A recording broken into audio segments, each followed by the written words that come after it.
একদিন এই রাজা তার মেয়েকে জোর করে একটা শূকরের সাথে বিয়ে করিয়ে দেয়, যার কারণে এখন সেই রাজকুমারীকে শূকরের সাথে শূকরের বাড়িতেই বসবাস করতে হয়, কারণ সেই রাজার অনেক সুন্দর সুন্দর 3টা মেয়ে ছিল।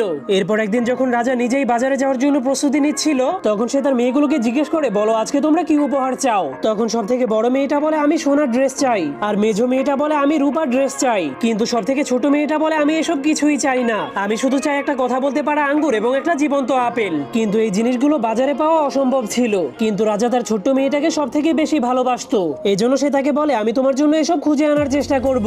এরপর রাজা বাজারে গিয়ে তার বড় এবং মেজো মেয়ের জন্য সোনা এবং রূপার ড্রেস কিনে নেয়। কিন্তু যখন ছোট মেয়েটার আবদার করা জিনিসগুলোকে কিনতে যায়, তখন সে সব দোকানে খোঁজার পরেও সেই আজব জিনিসগুলোকে খুঁজে পায় না। এজন্য রাজা অনেক মন খারাপ করে ভাবতে শুরু করে সে তার সব থেকে প্রিয় রাজকুমারীর আবদারটা পূরণ করতে পারলো না। কিন্তু তখনই হঠাৎ করে তার ঘোড়ার গাড়ির চাকাটা অনেক গভীর একটা গর্তের মধ্যে আটকে যায়। ঠিক তখনই এই খবরটা আশেপাশের গ্রামে পৌঁছে গেলে গ্রামের মানুষেরা রাজাকে সাহায্য করার জন্য চলে আসে। কিন্তু সবাই অনেক চেষ্টা